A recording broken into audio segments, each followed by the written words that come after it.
This will be the most ridiculous crafting video you've ever seen, and I'm sorry. I'm sorry about the light, that you can see the wobbling lamp to the right. I'm sorry about it still being too dark. I'm sorry about the camera not being far away enough. But I wanted to show you this anyway. So what I'm doing here is to make a bag, a tidying bag, a decluttering bag, maybe a clutter bag for short. So I was journaling this morning and I wrote a lot about cleaning, or rather about tidying, because that's sort of my problem. I don't mind cleaning so much as tidying. I leave everything out when I've done something. Like I start new projects all the time. I fetch things and pull them out of drawers and stuff, and then they're left there for the rest of my days. So I need to address this because I don't want to stumble over clutter everywhere I go in the house. So I was journaling and thought, the actual journaling made me realize that I've been trying on Atomic Habits of late, and you need to make the actual habit attractive. So I've had some success putting the dishes away. I've done that for 3 weeks straight. Well, I did skip one day, but never mind. I didn't skip two, so that's the main thing, right? But how do you make decluttering attractive? Well, I was thinking you might want to have a nice bag to put everything in. So I decided to make one. At first I thought, maybe use a basket or a box of some kind. But then I thought, it's easier to pick up a bag with handles that are sort of sticking up at you and begging to be held and carried all over the house. So I thought, okay, I'm gonna make one. So I'm using an ordinary shopping bag, the kind of bag you get at grocery stores. And I've reinforced it with cardboard inside. That's what I've been doing so far, with, pieces of cardboard and glue. And now I've put another bag inside the first bag because, I'm just winging it. This is not thought through. I'm eyeballing everything, and that's, what's kind of ridiculous about it, because some of these things might, you could do it better with a better result. But sometimes done is better than perfect. If perfect means that you don't do a thing. So what I'm doing now is I'm just going inside the bag, putting glue between the bags and just pressing them together. And I know you can't see everything I'm doing, and I'm sorry, but I did want to talk about this anyway. Because the point of all this is that I wanted to make something. You can go ahead and buy, baskets made for storage or boxes, whatever. Nice things that are perfect directly from the factory. But sometimes I've been talking about bonding with your book, your planner/journal, and I think perhaps, my thought process about this was that if I make a bag that I'm going to use for tidying, maybe I bond with the bag, and so I have like a more positive connection to the point of the bag, which is to declutter rooms all over the house. So I'm hoping that will help. And right now I am using an old sheet, a bed sheet that has seen better days. There are holes in it, so I don't want to use it as a sheet anymore. So I'm just ripping it apart and using it to line the inside of the bag. And anytime the bag lies like that and you can't see what I'm doing, what I'm doing is I'm patting the fabric inside to sort of get it to stick to the walls of the bag. So I put glue all around the inside of the bag, and I try to get the fabric to stick as neatly as possible, which isn't very neat in this case. The result will be less than perfect, but better than worthless. So here's what I'm going to use the bag for. As I said, I'm going to declutter. I'm going to use it every day, and I think I'm going to try to build a habit around decluttering before I eat dinner, and maybe snacks as well, because my putting away the dishes routine I have built around my lunch. So before I have lunch, I put away the dishes. So the trigger for putting away the dishes is now getting hungry for lunch. So I was thinking I might piggyback on that habit by doing the same thing with dinner hunger. So the trigger would be getting hungry for dinner, getting off work, and then I would grab this bag, and it would always sit in the upstairs kitchen and look pretty. That's because it will look prettier than it is looking right now, I promise. I'll grab a bag and declutter somewhere in the house, anywhere. I can pick any room, and I need to at least pick up one thing that doesn't belong in that room and put it in the bag. And hopefully, over time, I will pick up more things. And so then when I'm done picking up things, I need to process them as well. So this, there are many steps to this. So I'll process what's in the bag by carrying it where the things inside should be. Like if I know, I look in the bag and I say, oh, well, there are maybe dishes that should be downstairs. Well, I carry them downstairs. Or there are tools that should be on our tool shelf, so I go and put them there. But many times there will be things that I don't know where they should go because we haven't got a designated place for them, or they belong to my husband and I don't know where he wants to store them.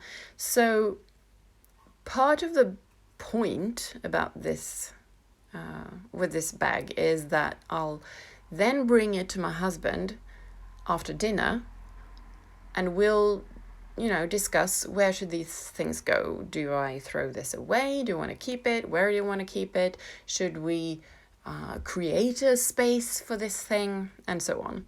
So I'm hoping, because when he's the one who cooks, he's the one who shops for food, he's the one who does a lot of things, but I'm the one who cleans and tidies.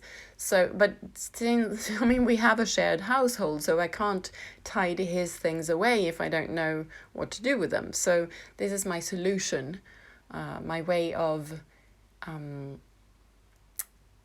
sort of reducing the time and energy we both spend on this, because normally when I tidy, I look at a thing and I think, oh, I don't know where that goes. Oh, this is horrible. Let's do something else. But in this way, the first step is so easy. It's just, put it in the bag. What is this? I don't care. Put it in the bag. And then the second step will be more like intellectual. You need to involve your brain. But if there are things I don't know what to do with, I can keep them there until me and my husband have our little chat after dinner. So I'm hoping to build that habit as well for both of us, that every evening we have this little chat about where does this go. And over time, probably, I will learn where things go.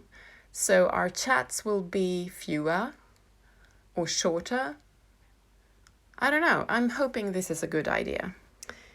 And what am I doing right now in the video? Well, I am gluing pretty fabric onto the outside of the bag. But right at this moment, I have noticed that the pattern didn't line up the way I wanted it to, so I've ripped it off now, and I'm re-gluing it onto the bag. And I was a bit nervous that this would, that I would mess it up, but it actually turned out fine. So I'm just covering the bag with wood glue, actually. So, no rules. And I'm trying to get the fabric to stick as flat as I possibly can. It's not entirely flat. There are creases and things, so if you hate those things, you need to be more careful than I was. And you probably need to watch another tutorial. And this is not really a tutorial at all. It's just a video with me rambling about this new idea I had and how I'm executing that idea. But I'm trying. Okay, I like working spontaneously. I don't like measuring. I don't like being careful. So I do what I can, in the way that I can. And I'm satisfied with the result. I don't want a perfect bag, because if I did, I would go and buy one. And maybe you're wondering about the fabrics. They are not the same. These two pieces that I put on the front and back of the bag, they're similar. The pattern is the same, but the colors are slightly different. One is more sort of yellow, warm colors, and the other is colder and like a little bit blue, grayish kind of hue. And that's another thing that might bug you, perhaps, but this is my bag, so you don't have to live with it. These are scrap fabrics that I bought in a second-hand shop. And I meant to use it for junk journals, for covers, but the pattern is, if I would cut this fabric to fit an A5 book, which is my usual size of book, it would be a waste, because the pattern is quite big. So the fabric looks best when you can see a lot of it. So that's why I'm using it on this bag. And I don't really mind that the hues are different on both sides, because you only see one side at a time, so it doesn't really matter. So as you may have seen, I have put one piece onto like two sides. So there are two pieces of fabric, and one piece covers the broad side and the sort of the edges. I don't know how to say this, but each fabric has like this side.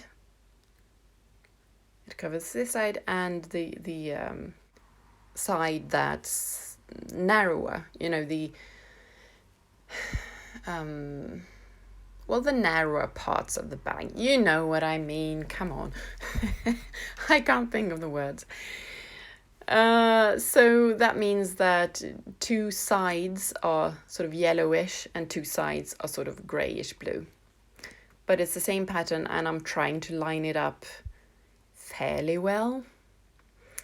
And the edges are frayed, so I've just folded the fabric over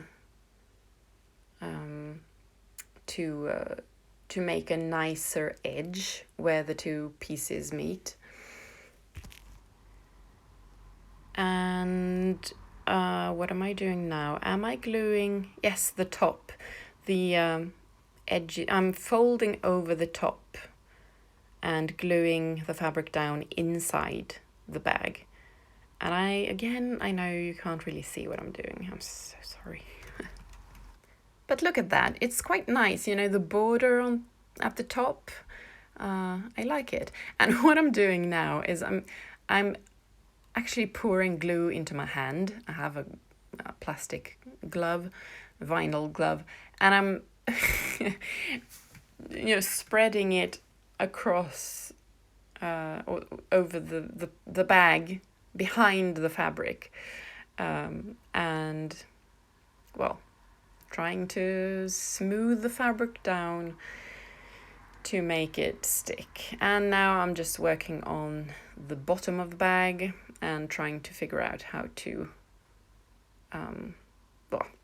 solve that particular problem. So I'm folding the fabric first one way, like that, and then I'm folding it over like a present. When you wrap a present, that's how I'm doing it.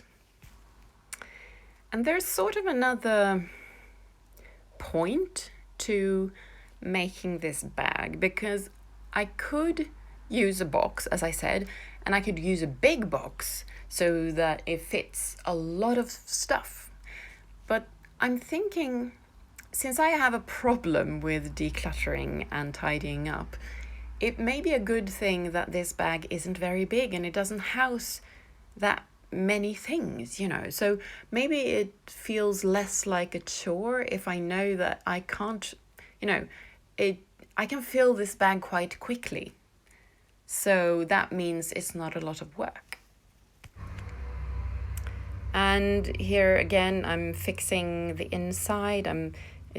The edges tended to sort of come loose, and I put more glue, and I put some paper clips to hold it in place.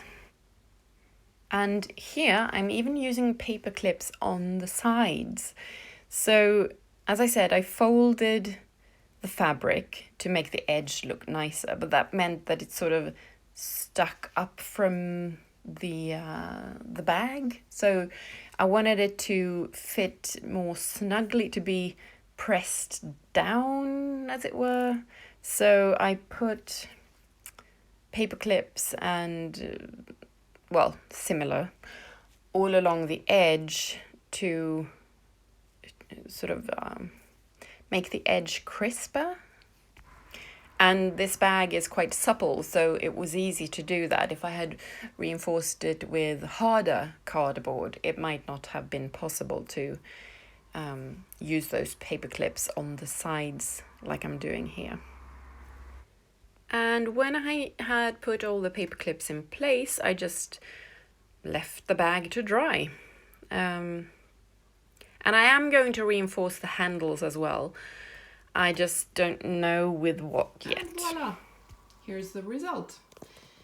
It's not entirely dry yet, and I haven't done the handles, so they are still just paper, but I will put some kind of fabric onto them to make them sturdier.